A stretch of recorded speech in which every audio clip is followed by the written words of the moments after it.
The Adventures of Mercysong by Nightsisterkaris, Chapter 1, Introduction. River had kept the device on a chain around her neck, the little medipod that had tested her blood a few months before and confirmed her suspicions. The coin-sized bead that read Pregnant Plus hung around her neck as a tender reminder. She had set the device to Gallifreyan. She was one of two in the universe who could read the language. While most of the galaxy considered it to be a dead, indecipherable script, River had swiped the small device after the TARDIS had read her mind and offered it to her without telling her husband. River knew that TARDIS loved her like a daughter, and she was quite happy that the time-travelling ship kept it a secret for her. She hadn't seen the Doctor in months, not since she had begun to show and her clothes became tight, but now her little device was almost pointless. Anyone with eyes could tell her condition, but the projection mist she wore in public kept it secret enough. For a while, River had just started wearing more loose clothes, but eventually she had to stop. As beautiful of a woman she was, she couldn't exactly try to make muumuus fashionable for a few months. So the perception filter had become invaluable, and there had been one or two scares where she almost ran out, but somehow she always managed to get her hands on more. River was quite a resourceful woman, with many connections in this massive universe. She was careful not to use her vortex manipulator unless it was absolutely necessary. She didn't know what kind of effect the time vortex could have on her baby, but she was sure of one thing. This was the weirdest pregnancy she had ever heard of. Not even the wildest theories could have prepared her to wake up one night to her stomach absolutely blazing with the golden light of regeneration energy, or the experience of her baby seeming to never want to sit still. Every day in class, she was forced to control every movement, every micro-mannerism she showed, every word she said. No matter if she was off balance or her child moved, River hid it, and she hid it well. River had done some research in the school library, and she had even heard of how in human pregnancies the babies could lend their mothers stem cells when their mothers were hurt.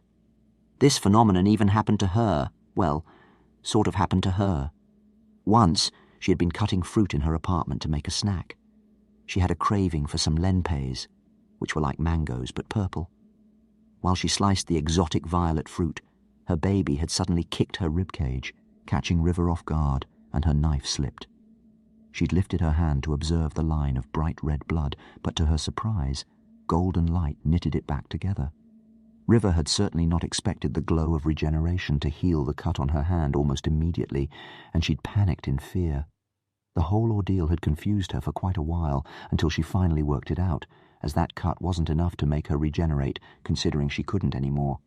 The only option left had been her child, which she scolded out loud at its waste of regeneration energy.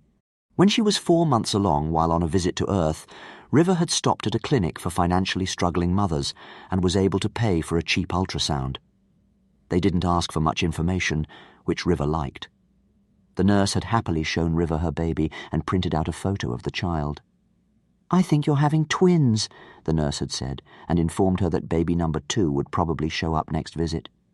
River had smiled with the upper knowledge. She wasn't having twins. Baby 2 didn't exist. Her baby had 2 hearts like her, a Time Lord. But as she thought more on the subject, she became worried. What percentage Time Lord was it? If just by being conceived on the TARDIS made River enough Time Lord to regenerate and have 2 hearts, what did that make this child? Mostly Time Lord, being the child of the last of its species and its part Time Lord mother, conceived once again in the TARDIS. The numbers were adding up in support of her theory. Any fully Time Lord child would be invaluable to not only the evils in the universe, but Madame Kavarian. River vowed to never let that monster of a woman find out. River was also careful to never let Lunar University know of her baby. To keep her child safe, she must never tell anyone of its genetics. Being the friend of the Doctor was dangerous enough. The child of the Doctor, too easy to slip and become a pawn in some evil's game. So she told no one the truth. Those that found out were lied to.